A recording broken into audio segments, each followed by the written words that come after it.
Welcome back to the deep dive. We're here again, taking a whole stack of sources and really pulling out the most fascinating bits for you. That's the plan.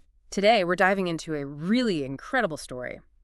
Imagine a prince, someone who genuinely had it all, you know, total comfort, luxury, a future kingdom. Everything you could seemingly want. Exactly, and he just walks away from it, leaves it all behind to search for.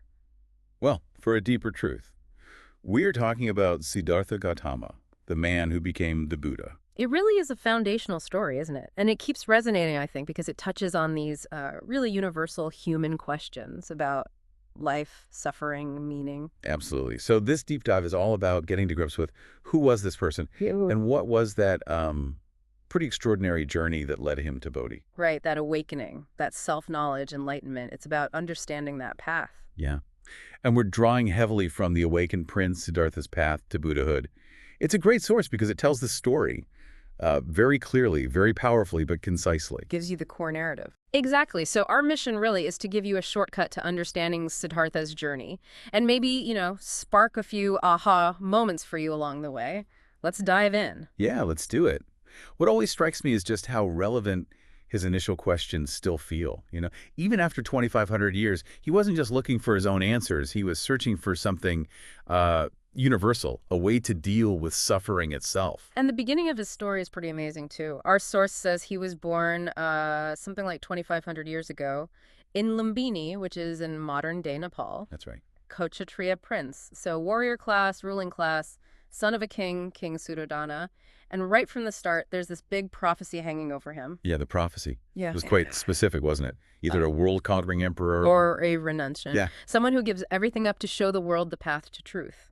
A stark choice. And you can imagine the king, right? He definitely preferred the emperor option. Oh, absolutely. So the king goes to great lengths, basically trying to shield Siddhartha from anything unpleasant, anything hinting at suffering. Yeah, the source describes this life entirely within palace walls. Just pleasure, luxury, comfort, total indulgence. Like a gilded cage, almost. An environment completely engineered to keep out any hint of hardship. Keep him focused on being a prince. But, well, life has a way of intervening, doesn't it? Even the best laid plans. Right.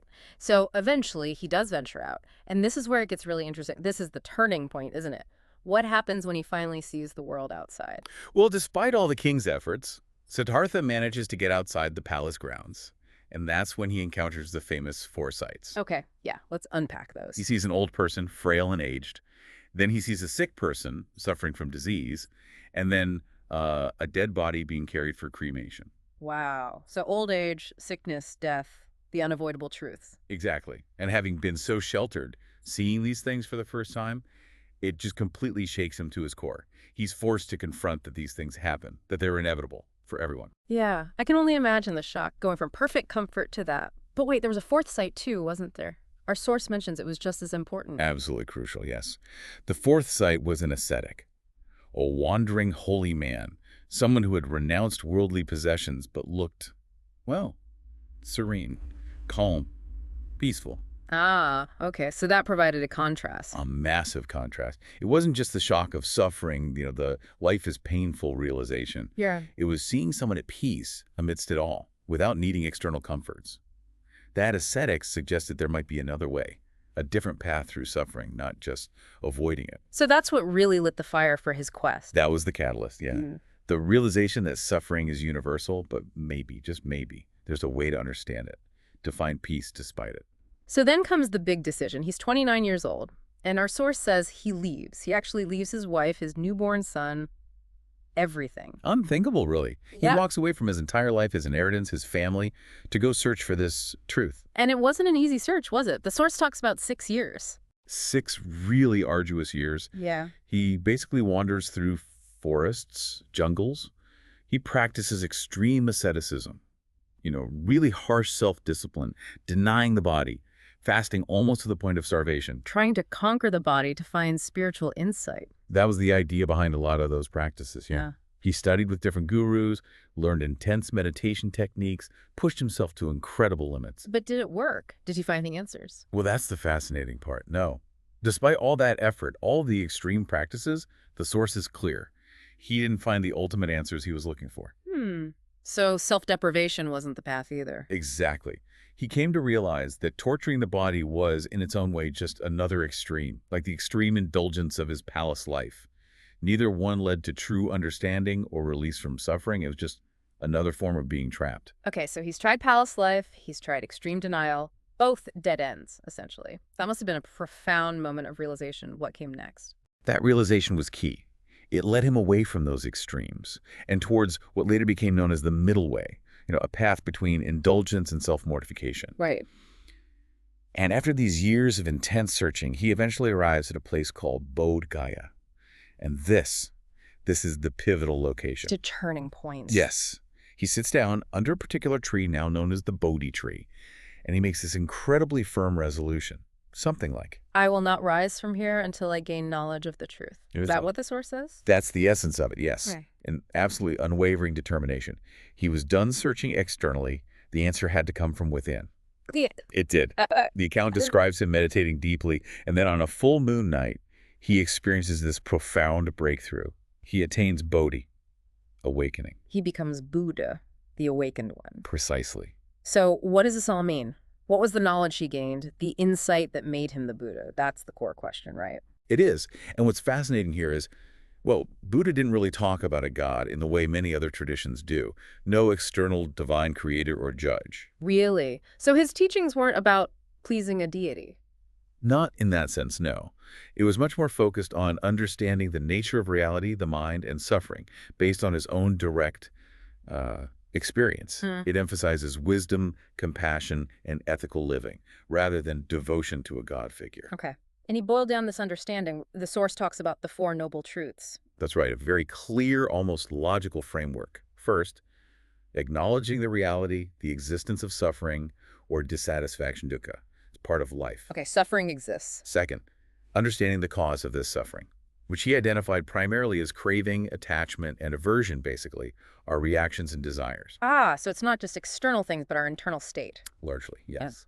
Third, the good news, the possibility of the cessation of suffering. It's possible to end it, to reach a state of liberation, nirvana. Okay, so there's a way out. And fourth, the path itself, the practical steps to achieve that cessation of suffering. Which is the Eightfold Path. Exactly, the Eightfold Path. This is the how-to. It's not just theory. It's a very practical guide for living. Right, let's quickly list them. Our source mentions. Right view or understanding. Right resolve or intention.